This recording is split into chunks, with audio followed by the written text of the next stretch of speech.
ഇന്ന് നമ്മൾ പ്രത്യേകിച്ച് ഇങ്ങനൊരു പ്രസ് കോൺഫറൻസ് വിളിച്ചതിൻ്റെ ഉദ്ദേശം, ഇതുവരെ ദയാബായി എന്ന് പറയുന്ന സോഷ്യൽ ആക്ടിവിസ്റ്റ് നമ്മൾ ഇന്ന് പ്രത്യേകമായി ഈ പ്രസ് കോൺഫറൻസ് വിളിച്ചതിൻ്റെ ഉദ്ദേശം, ദയാബായി ഇതുവരെ ഒറ്റയ്ക്കായിരുന്നു തൻ്റെ യാത്രകൾ മുഴുവൻ ചെയ്തു തീർത്തത്. ഇപ്പം ദയാബായി ഫൗണ്ടേഷൻ എന്ന ഒരു സംഘടന രൂപീകരിച്ച് അതിലൂടെ മുന്നോട്ട് പോകാനാണ് ദയാബായി ഇനി നോക്കുന്നത്. അതിൻ്റെ മെയിൻ ആയിട്ടുള്ള കാര്യങ്ങളെല്ലാം ദയാബായി ഇനി പറയുന്നതായിരിക്കും. സംഘടനയോ എൻജിഒ ഒന്നുമില്ലായിരുന്നു. കാരണം എൻ്റേതൊരു പ്രണയ ജീവിതമായിരുന്നു. ഞാൻ പ്രണയിച്ചു, ആ വഴിയെ പോയി. പക്ഷേ എൻ്റെ പ്രണയം 3 വയസ്സുള്ളപ്പോഴായിരുന്നു.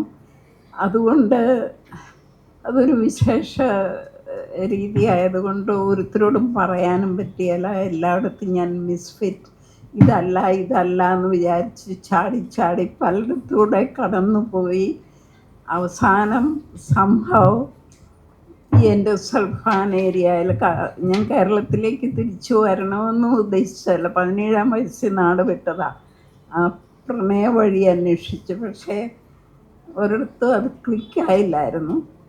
അവസാനം ഏതാണ്ട് ഒരു 40 വയസ്സൊക്കെ കഴിഞ്ഞ് പിന്നെയാണ് മധ്യപ്രദേശിലെ ആദിവാസി ഏരിയയിൽ വന്ന്, അതുവരെ ഒരുപാട് degree, homeo, nursing, MSW, LLB, VNI എന്നൊരു എൻവയോൺമെൻറ്റ്, ഇങ്ങനെ ഒത്തിരി എല്ലാം പഠിച്ചു കഴിഞ്ഞിച്ച് LLB ചെയ്ത് കോർട്ടിൽ പോയി വാദിക്കാനല്ലായിരുന്നു. നിവൃത്തിയുള്ള ആളുകളെ കോർട്ടിൽ കയറ്റാതിരിക്കാൻ ഉദ്ദേശിച്ചാണ് ഞാൻ LLB ചെയ്ത്. ഇതെല്ലാം കഴിഞ്ഞ് ഇവിടെ വന്നപ്പം ഈ ആളുകളുടെ കൂടെ 5 രൂപയ്ക്ക് കൂലിപ്പണി ചെയ്താണ് ഞാൻ തുടങ്ങുന്നത്. അന്ന് എനിക്ക് തോന്നി, this is my place, this is my vocation.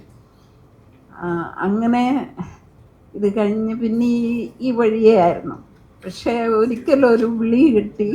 കേരളത്തിൽ ഒരു ജനുവരി 30-ന് ഒരു എൻഡോസൾഫാൻ്റെ പരിപാടി സെക്രട്ടേറിയറ്റിൻ്റെ പിന്നിൽ ഉദ്ഘാടനം ചെയ്യാൻ.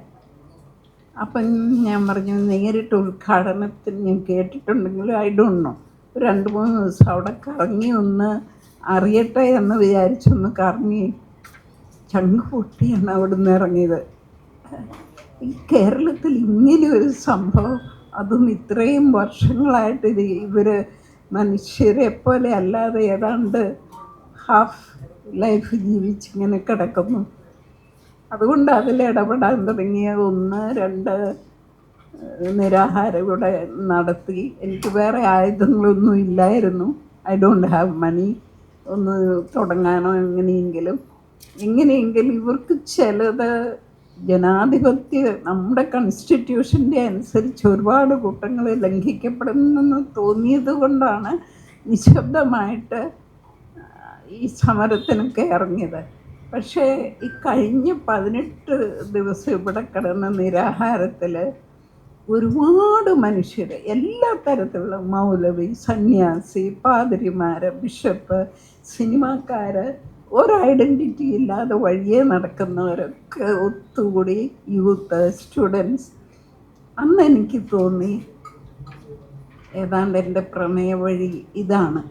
എല്ലാവരും ഒരു വിടവും ഇല്ലാത്ത ഒരു സൊസൈറ്റി ഒന്നിച്ചൊരു കോസിന് വേണ്ടിയിട്ട് നിൽക്കുന്ന പോലെ തോന്നി. അന്ന് മുതൽ ഞാൻ പ്രതീക്ഷയോടെ മുന്നോട്ട് പോവുകയാണ് അവർക്ക് വേണ്ടിയിട്ട്. ഇപ്പം കുറേ കൂടെ പ്രതീക്ഷയുണ്ട്. പക്ഷേ ആ സമയത്ത് ചെയ്തിടത്തെല്ലാം എനിക്ക് ഹ്യൂമൻ റൈറ്റ്സ് വയലേഷൻ, പ്രത്യേകിച്ച് കോൺസ്റ്റിറ്റ്യൂഷൻ്റെ അനുസരിച്ച്. ഞാൻ നിരാഹാരം കിടന്നപ്പോൾ മുകളിൽ കോരിച്ചൊരിയുന്ന മഴയത്ത് അത് തടയാൻ ഒരു പന്തൽ പോലും ഇടാൻ അനുവാദമില്ലായിരുന്നു.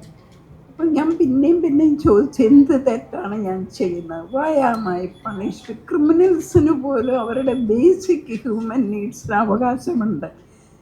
ഞാനൊന്നുമില്ല, കൊള്ളയിടുന്നില്ല, എൻ്റെ അവകാശങ്ങൾ ഞാൻ എഴുതി കൊടുത്തിട്ടുണ്ട്. അങ്ങനെ കിടന്നു. പക്ഷേ അന്ന് എനിക്ക് മറുപടി കിട്ടിയത്, മുഖ്യമന്ത്രി എന്നെ കാണുകയെന്നറിയാൻ കണ്ടില്ല.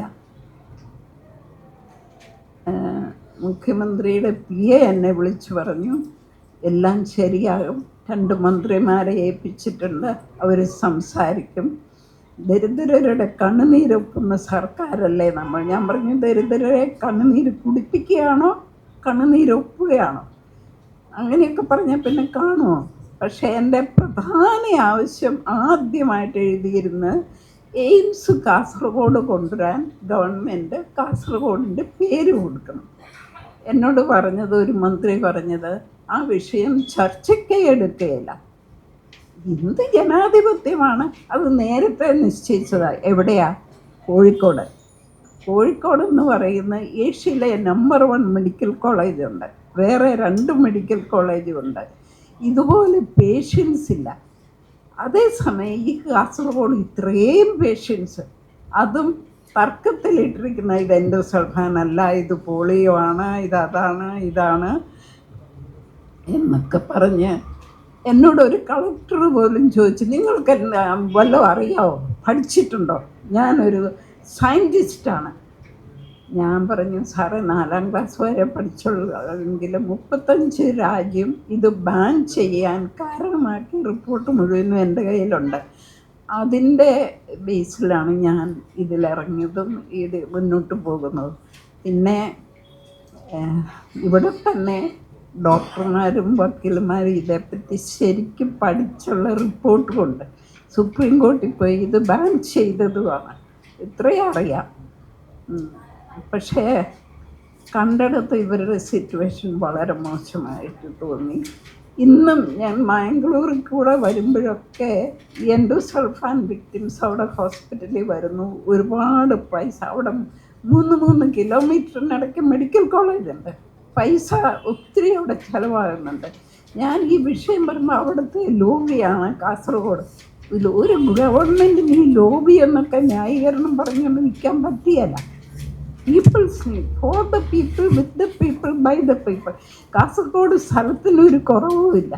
അപ്പം ഫസ്റ്റ് നീഡ്സ് അവിടെ ഒരു നല്ല മെഡിക്കൽ. ഞാൻ എയിംസിന് പറയാൻ കാരണം, ഞാൻ ഭോപ്പാൽ ഗ്യാസ് ട്രാജഡിയിൽ ആ ഗ്യാസ് ഇതുപോലെ ഡേഞ്ചറല്ല, മനുഷ്യരെ ബോധം കെടുത്തും, പടഞ്ഞു വീഴും, മരിച്ചാന്ന് ഓർത്ത് കൊണ്ടുപോയി തള്ളും. അങ്ങനെ മോർച്ചറി 2 ദിവസം കിടന്ന് 3-ാം ദിവസം ജീവിച്ചിങ്ങി എഴുന്നേറ്റ് കാറിക്കൊണ്ട് എഴുന്നേറ്റ് വന്ന ഒരാൾ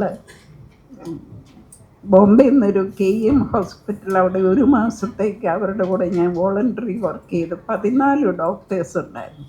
അപ്പോൾ ഈ മനുഷ്യൻ്റേത് കാലിലൊക്കെ വ്രണമായി, അപ്പം ഗാംഗ്രീനാണ്, ആംപുട്ടേറ്റ് ചെയ്യണം എന്നൊക്കെയായിരുന്നു ഡിസിഷൻ. അതുപോലെ വേറൊരാൾ ചിതയിൽ തീയിട്ട് കത്തിക്കഴിഞ്ഞപ്പം ജീവനോടെ കാറിക്കൊണ്ട് വന്നു. മുഖം മുഴുവൻ പൊള്ളി, ശരീരം വളരെ വൃത്തികേട്. 2 പേരെ ഞാൻ ഡൽഹി എയിംസിൽ കൊണ്ടുപോയി. അന്ന് ഞാൻ ഫേമസ് അല്ല, ആരും അറിയുന്നില്ല, ഒരു ഗാവാലി അവരത്ത് പോലെ പോയി. പക്ഷെ ഒരു പൈസയും ചിലവാക്കാതെ ആ കാലിൻ്റെ തന്നെ ഫ്രോസ് ബൈക്കാണെന്നും പറഞ്ഞുകൊണ്ട്, തണുപ്പിൻ്റെ ഇതുകൊണ്ട് അങ്ങനെ ഉണ്ടായതാണെന്നും പറഞ്ഞ് ചികിത്സിച്ച് സുഖപ്പെടുത്തി കാല് മുറിച്ചൊന്നുമില്ല. മറ്റേ ആളിന് നല്ല പ്ലാസ്റ്റിക് സർജറിയൊക്കെ ചെയ്ത് സുന്ദരിയാക്കി വിട്ടു. അതുകൊണ്ട് എനിക്ക് എയിംസിൽ നല്ല വിശ്വാസമുണ്ട്. അത് കാസർഗോഡ് വേണം. കാരണം ഇന്നും ഈ മനുഷ്യർ എൻഡോസൾഫാൻ വിക്ടിംസ് ആണോ ഇല്ലയോ എന്നും പറഞ്ഞ് തർക്കിച്ച് അതിൻ്റെ പേരിൽ അനീതി സഹിക്കുന്നവരാണ്. ചികിത്സ കിട്ടുന്നില്ല, ഇവർക്ക് പൈസയില്ല. ചില വീടുകളിൽ 3-4 കുട്ടികൾ ഇങ്ങനെ നിലത്തെഴഞ്ഞ് കിടക്കുന്ന പോലെ ഞാൻ കണ്ടിട്ടുണ്ട്. സഹിക്കില്ല. അപ്പം മെയിൻ നീഡ് അതാണ്. പിന്നെ നമുക്ക് പറ്റുന്ന പോലെ മറ്റുള്ളവരുടെ സഹായം കൊണ്ടൊക്കെ ഇവർക്ക് തെറപ്പി, തൊഴിലിനുള്ള അവസരം, എനിക്ക് ഒത്തിരി കൂട്ടങ്ങൾ പഠിപ്പിക്കാൻ പറ്റും. തൊഴിൽ അവർക്കൊരു വീട്ടിൽ തന്നെ ഇരുന്നുകൊണ്ട് ജീവിതമാർഗമാക്കാവുന്ന പലതും ചെയ്യാൻ പറ്റും. അങ്ങനെയൊക്കെ ചെയ്തുകൊണ്ടാണ് ഇപ്പം പ്ലാൻ ചെയ്യുന്നത്. പക്ഷേ ഞാൻ 3 മാസം ആശുപത്രി കിടന്ന് പെട്ടെന്ന് വീട്ടിനകത്ത് തന്നെ ഒന്ന് വീണ് കാലൊടിഞ്ഞു. ഇത് കഴിഞ്ഞ നിരാഹാരം മുതലുള്ള എനിക്ക് പ്രശ്നമാണ്. കാരണം എല്ലാ സെക്കൻഡ് ഡേയിലും ഡോക്ടേഴ്സ് വരും, ടെസ്റ്റ് ചെയ്യും, മാഡം യു ആർ പെർഫെക്റ്റ്. ഇനി എന്തിനെന്നെ ഒരു ഹോസ്പിറ്റലിൽ കൊണ്ടുവന്ന് വലിച്ചഴിച്ച് ആംബുലൻസിലിട്ട് ഓരോ തവണയും ആദ്യത്തെ തവണ എനിക്ക് എഴുതി കൊടുക്കാൻ പറ്റിയില്ല. ഒരു 10 ml ഡ്രിപ്പ് തന്നേച്ചിട്ട് എന്നെ വിട്ടു. എനിക്ക് എങ്ങനെ പുറത്ത് വരണമെന്ന് അറിയില്ല, ആരുമില്ല കൂടെ, പൈസയില്ല, I don't know the way. പക്ഷേ കൂടെ ഇങ്ങനെ തിരുവനന്തപുരത്തുള്ള ഒരു സാധാരണ പയ്യൻ എഴഞ്ഞു കയറിയ ആൾ എനിക്ക് ഓട്ടോയും എടുത്ത് എന്നെ കൊണ്ടുവന്നാക്കി. ബാക്കി എല്ലാ തവണയും ഞാൻ എഴുതി കൊടുത്തിട്ട് തിരിച്ചു വന്നു, ഐ ആം നോട്ട് സിക്ക്. എല്ലാ തവണയും ഡോക്ടേഴ്സ് പറഞ്ഞു, മാഡം യു ആർ പറയും. പിന്നെ എന്തിനാ hospital? I am not sick, I have no problem, at my own risk I want to be discharge. അങ്ങനെ പറഞ്ഞാണ് ഞാൻ പോകുന്നത്. ലാസ്റ്റ് ടൈം ഇങ്ങനെ പോകുന്നില്ല എന്നും പറഞ്ഞ് ബലം പിടിച്ച് നിൽക്കുമ്പോൾ ഒരു DSP അയാൾ 2 ലേഡി പോലീസിനെ തയ്യാറാക്കി വെച്ചിട്ടുണ്ട്. എന്നും പറഞ്ഞ് എടുത്തിട്ട് ആംബുലൻസിലിട്ടു. ആശുപത്രി ചെല്ലുന്നതിന് മുമ്പ് എൻ്റെ മുട്ട് മുഴുവനും നീരായി, വലിയ വേദനയായി. ഓർത്തോ വെച്ചപ്പോൾ ഓർത്തോ പ്രശ്നമല്ല, പിന്നെ ന്യൂറോയിൽ ഇങ്ങനെ കുറേ കിടന്ന് അവസാനം വീൽ ചെയറിൽ അവിടെ നിന്നാണ്. അന്ന് മുതൽ എനിക്കൊരു ബാലൻസിങ് പ്രോബ്ലം, നേർവ്സ് എല്ലാം അഫക്റ്റഡായി. അങ്ങനെയായിരുന്നു ഞാൻ പലതവണ വീഴുന്നത്. അങ്ങനെ ഒരു വീഴ്ച വീണതാണെങ്കിൽ ഇപ്പം ഈ കാലിൻ്റെ എല്ല് മുഴുവനും പൊട്ടി കുറേ ദിവസം ആശുപത്രി കിടന്നു. Anyway I think I can manage to walk now. ഇനിയും എന്തെങ്കിലും പറ്റുന്നതൊക്കെ ചെയ്യാൻ തുടങ്ങണമെന്നാണ് ആഗ്രഹിക്കുന്നത്. ഇനി നിങ്ങൾക്ക് വേണ്ടുന്നത് ചോദിക്കാം.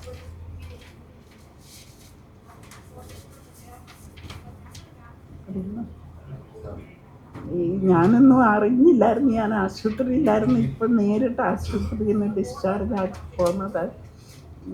ഇവരൊക്കെ കൂടെ കൂടിയ ഈ ദയാബായ് ഫൗണ്ടേഷൻ്റെ ഇനാഗുറേഷൻ ഇപ്പം വെച്ചിട്ടുണ്ട്. ഓഗസ്റ്റ് 3-ാം തീയതി. ഓഗസ്റ്റ് 3-ാം തീയതി നമ്മുടെ കേരള മുഖ്യമന്ത്രി VD സതീശൻ സാറാണ് അത് ഉദ്ഘാടനം ചെയ്യുന്നത്. ശ്രീ തിയേറ്ററിൽ വെച്ചാണ് ആ ചടങ്ങ് നടക്കുന്നത്.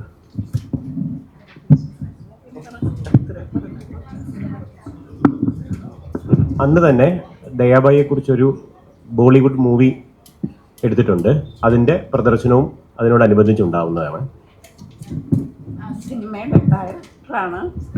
അത് കൊറോണയുടെ മുമ്പിലേ അത് റെഡിയായി. ഇവർ 2-3 ഇൻ്റർനാഷണൽ ഫിലിം ഫെസ്റ്റിവലിൽ പോയി. 3-ാമത് ബ്രസീലിലേക്ക് പോകുമ്പോൾ ലോക്ക്ഡൗൺ ആയിട്ട് തിരിച്ചു പോന്നു. അന്ന് മുതൽ ഇതിങ്ങനെ കിടക്കുക. റിലീസ് ചെയ്യാറാകുമ്പോൾ എന്തെങ്കിലും തടസ്സം, ഇറ്റ് നെവർ വർക്ക്ഡ് ഔട്ട്. ഇങ്ങനെ കിടക്കുക. ഇപ്പം റിലീസ് അല്ലെങ്കിലും സം പീപ്പിൾ വിൽ സീ.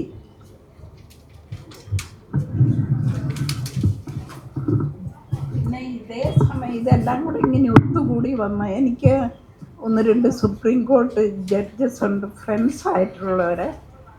ഒരാൾ ജബൽപൂർ ഹൈക്കോടതിയിൽ ലോയറായിരുന്നപ്പോൾ എൻ്റെ 2 കേസ് ഫ്രീ ആയിട്ട് ചെയ്തിട്ടുള്ള ആളാണ്. ഇപ്പോൾ അവിടെ ജഡ്ജാണ്. അതും വേറെ ഒരാൾ റിട്ടയറായതാണ്. പക്ഷേ എന്നോട് കർശനമായിട്ട് പറഞ്ഞിരിക്കുക, ഞാൻ ചെലവ് ചെയ്തോളാം, ഒരു റെക്കോർഡറും ഒരാളെ എഴുതാനും പ്രിൻ്റ് ചെയ്യാനും ആക്കിക്കൂ, ചിലവ് എൻ്റേത്, കഴിയുന്നും വേഗം ഓട്ടോബയോഗ്രഫി എഴുതണമെന്ന് പറഞ്ഞ് ഏൽപ്പിച്ചിരിക്കുക. ഈ ആശുപത്രിയിൽ കിടന്നുകൊണ്ട് അല്പമൊക്കെ എഴുതിക്കൂട്ടി. അതിലൊരു ചാപ്റ്റർ ഇപ്പോൾ എൻ്റെ കയ്യിലുണ്ട്. കാരണം ചിലരൊക്കെ ചോദിച്ചിട്ടൊന്ന് കൊടുക്കാൻ ഉണ്ടെന്ന്. ആദ്യമല്ല, ഇടയ്ക്കൊന്ന് വലിച്ചെടുത്ത എനിക്ക് വളരെ ഇഷ്ടപ്പെട്ട ഒരു ചാപ്റ്റർ.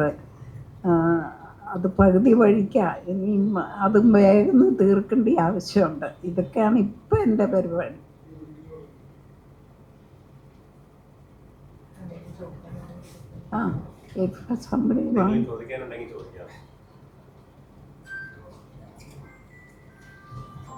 ആരെയാണ് പ്രണയിച്ചെന്നാരും ചോദിച്ചില്ല.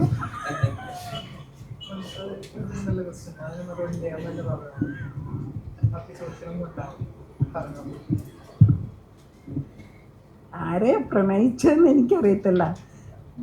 ഞങ്ങൾ 2 ഇരട്ടയായിരുന്നു. കൊച്ചി രാജ്യത്ത് മമ്മയുടെ വീട്ടിലാണ് വളർന്നത്. പെട്ടിക്കകത്തും ഹോട്ട് വാട്ടർ ബാഗിന് ഇടയ്ക്കൊക്കെ വെച്ച് 7-ാം മാസത്തിലുണ്ടായതായതുകൊണ്ട് 3 വയസ്സായപ്പം പപ്പ ഞങ്ങളെ നാട്ടിലേക്ക് കൊണ്ടുവരുന്നു. ആ യാത്രയാണ് എൻ്റെ ജീവിതയാത്രയുടെ തുടക്കം. അത് വീട്ടിൽ വന്ന് കഴിഞ്ഞപ്പം പപ്പ ഒത്തിരി നാൾ ജയിലിലും ഈ ഗാന്ധിയുടെയൊക്കെ കൂടെ നടന്നയാളാണ്. ശരിക്കും ഒരു ഗാന്ധിയൻ ലൈഫുമായിരുന്നു. അപ്പം വൈകിട്ട് കഥ പറഞ്ഞപ്പോൾ എന്നോട് പറഞ്ഞു, ഈ ഗാന്ധി അപ്പൂപ്പൻ കോട്ട് വലിച്ചൂരി എറിഞ്ഞിട്ട് ഒരു ചെറിയ മുണ്ട് കൊടുത്ത് ഒരു തുണി ഇങ്ങനെ പുതച്ച് മെതിയടിയിട്ട് നടന്ന് ഒരു വലിയ ആൾക്കൂട്ടത്തിനെ ഇടയ്ക്കോട്ടങ്ങ് മാറി. അവിടെ എൻ്റെ പ്രണയം തുടങ്ങുന്നത്. എല്ലാം എവിടെയൊക്കെ കളഞ്ഞിച്ച് ഇങ്ങനെ ഒരു പുതിയ ലോകത്ത് പുതിയ ആളുകളുടെ ഇടയിലൊക്കെ ഇന്ന് വാക്കിൽ പറയാം, അന്ന് ഇമേജസേ ഉണ്ടായിരുന്നുള്ളൂ. അവരുടെ കൂടെ ചേരണം. അതാണ് ഞാൻ ജീവിച്ചത്.